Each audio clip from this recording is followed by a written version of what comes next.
अस्सलाम वालेकुम स्टूडेंट्स, कैसे हैं आप सब। उम्मीद करती हूँ कि आप सब ठीक ठाक होंगे। तो आज हम अकाउंटिंग कॉन्सेप्ट जो हमारे रिमेनिंग 4 पढ़े थे उसको डिस्कस करेंगे। 5th कॉन्सेप्ट है हमारा going concern concept.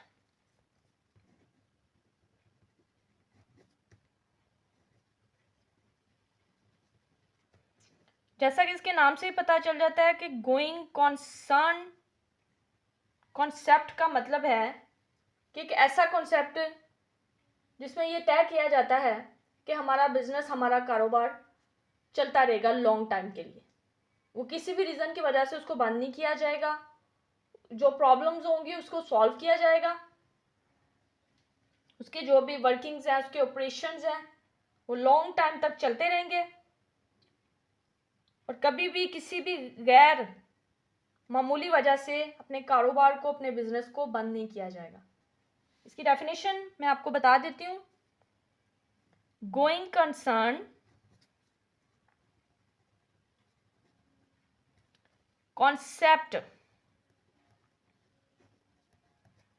is one of the accounting principle that state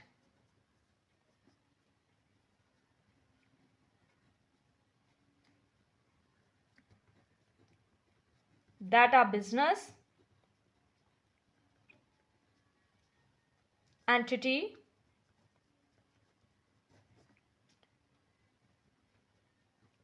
will continue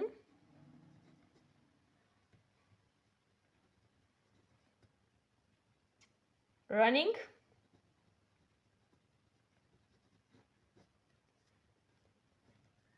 its operations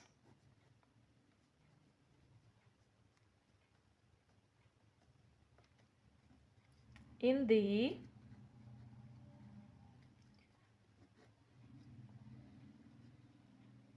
foreseeable future and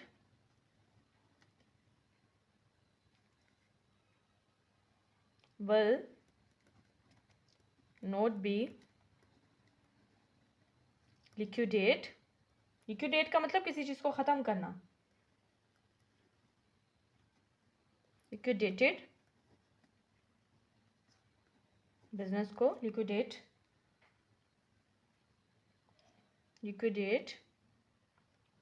of or forced to discontinue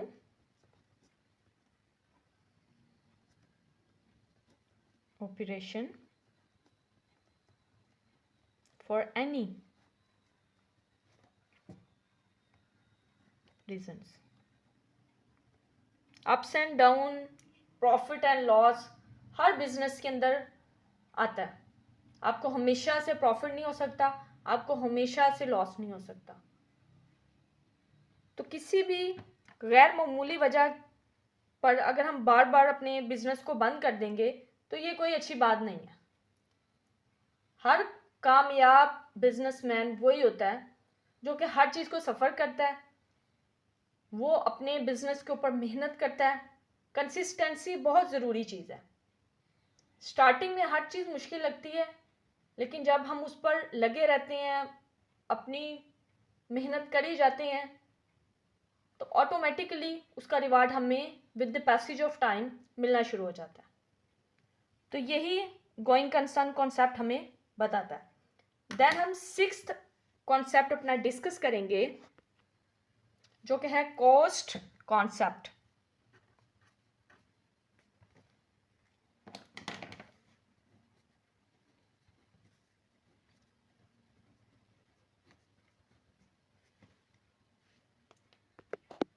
ये तो कॉस्ट कॉन्सेप्ट हमें बताता है कि तमाम एसेट्स जो कारोबार के एसेट्स होते हैं वो must be record in the books of account, कि उनको हर सूरत में बुक्स ऑफ अकाउंट्स जो सी होती हैं उसमें रिकॉर्ड किया जाएगा। और एसेट को परचेज करने के लिए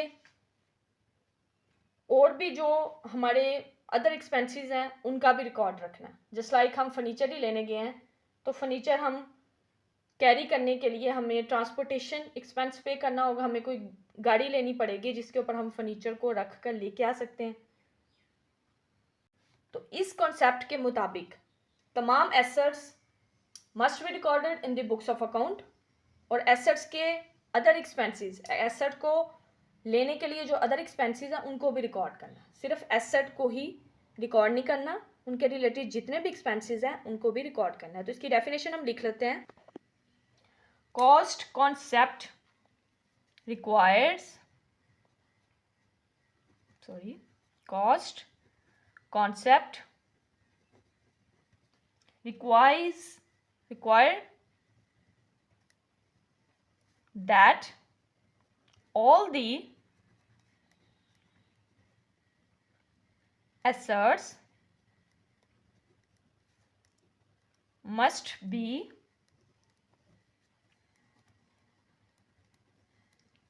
recorded in the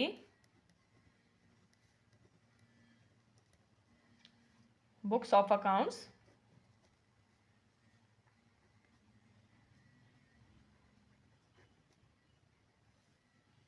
at the price के साथ at which they were bought, तो जिस प्राइस के साथ हमने एसेट खरीदा ना वो हम मेंशन करेंगे। they were bought, इसको परचेज भी बोलेंगे। which involves the cost incurred for transportation,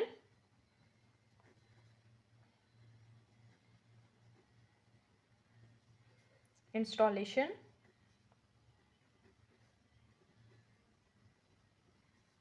and acquisition।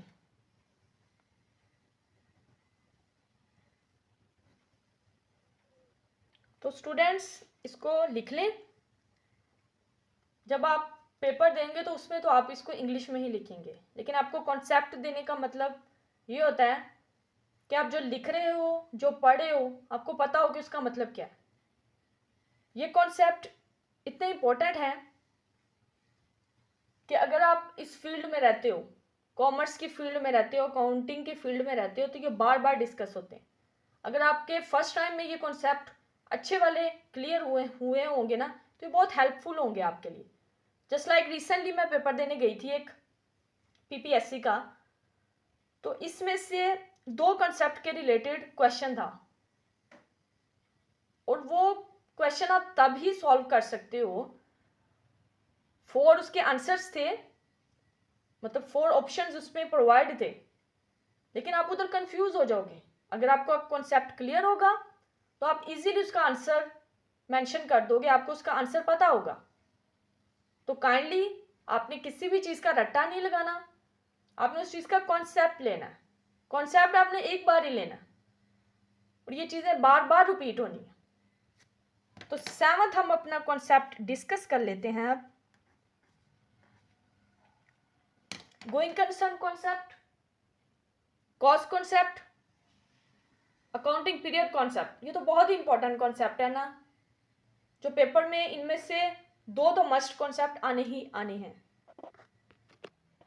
7th हमारा कॉन्सेप्ट है जी रियलाइजेशन कॉन्सेप्ट।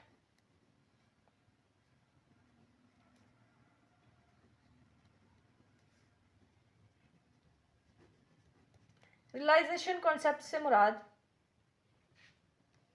ये है कि जब भी हमें बिजनेस के अंदर कोई रेवेन्यू रिसीव होता है ना, या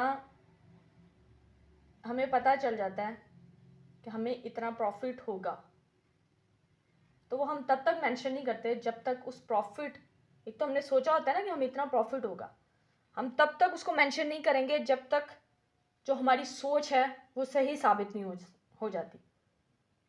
मैंने सोचा है कि मुझे 10,000 प्रॉफिट होगा, या मैंने सर्कमस्टांसिस देख ली हैं, मुझे बैलेंस शीट ये बता रही है, मुझे कारोबार की फाइनेंशियल कंडीशन ये बता रही है कि मुझे 10,000 प्रॉफिट हुआ है, तो वो मैं तब तक मेंशन नहीं करूँगी जब तक कि मैं वो रिसीव नहीं कर सकती। तो रियलाइजेशन कॉन्सेप्ट को मैं ज़्यादा आपके लिए डिफ़िकल्ट नहीं बनाऊंगी, तो इसकी छोटा सा एक कॉन्सेप्ट मैंने दे दिया है और छोटी सी डेफिनेशन मैं आपको प्रोवाइड कर देती हूँ। According to this concept,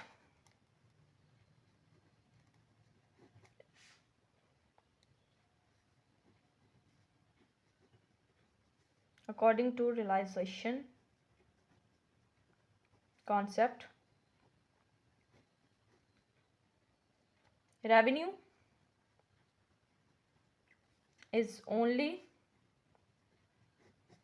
recognized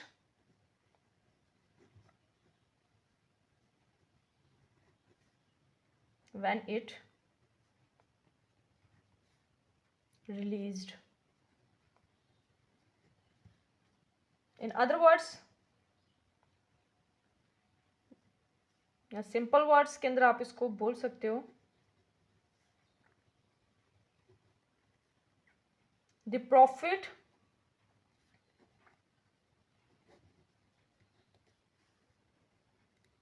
earned will be recorded when it is actually earned.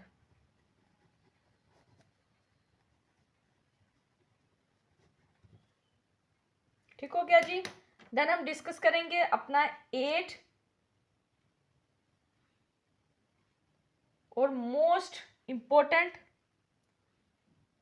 Concept, जिसको अकाउंटिंग प्रिंसिपल के अंदर बड़ी एक अहमियत हासिल है। तो वो है जी हमारा ड्यूअल एस्पेक्ट कॉन्सेप्ट। 8th हमारा कॉन्सेप्ट है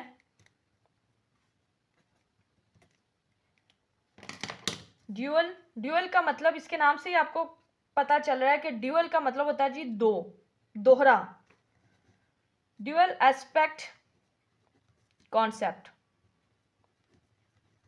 इसके मुताबिक आप कोई भी ट्रांजैक्शन करते हो ना, तो उसके 2 इफेक्ट्स होते हैं। एक चीज अगर आप डेबिट कर रहे हो तो दूसरी चीज क्रेडिट होगी। इसको मैं सिंपल एग्जांपल आपको दे देती हूँ। कारोबार के मालिक ने कारोबार के लिए कोई एसेट परचेज किया है 10,000 रुपये का। इससे कारोबार के एसेट्स तो इंक्रीज होंगे, लेकिन उसके पास कैश डिक्रीज होगा, क्योंकि उसने 10,000 पे करके ही एसेट लेना है ना। तो यही हमारा ड्यूअल एस्पेक्ट कॉन्सेप्ट है, और इसी की बेस के ऊपर हमारी काउंटिंग जो सी बेस करती है कि हम कुछ देते हैं, उसके रिटर्न में हम कुछ मिलता है। कैश पे करके हम चीज़ खरीद लेते हैं, उससे हमारे पास चीज़ तो आ जाती है, लेकिन हमारे पास कैश डिक्रीज हो जाता है।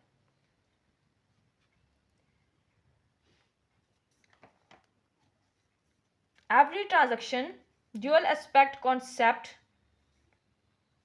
means every transaction we record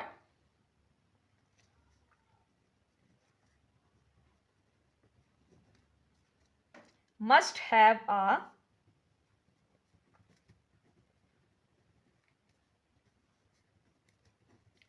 two-fold effect.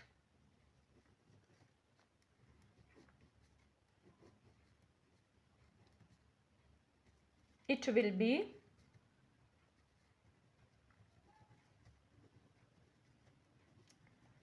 recorded in 2 places.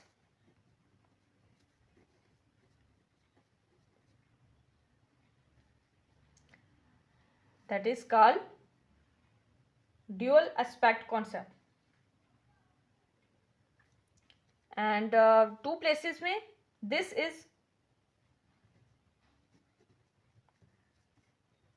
is the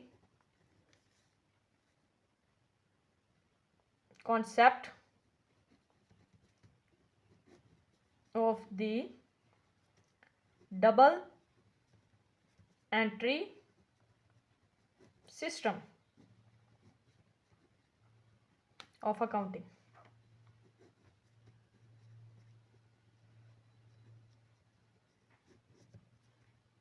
ठीक हो गया जी। तो स्टूडेंट्स फर्दर इसके और भी कॉन्सेप्ट हैं, लेकिन अभी फ़िलहाल इतने कॉन्सेप्ट आपके लिए काफ़ी हैं। तो जैसे जैसे वो आएंगे तो हम उसको साथ के साथ डिस्कस कर लेंगे। आज का लेक्चर हमारा ख़त्म होता है। तो अगर आप मेरे चैनल पर नए हैं तो काइंडली मेरे चैनल को सब्सक्राइब कर दीजिए और बेल आइकन को प्रेस कर दीजिए। वीडियो को लाइक और शेयर कर दीजिए। अपना ज़्यादा सारा ख्याल रखिएगा, मुझे दुआओं में याद रखिएगा। अल्लाह हाफिज़।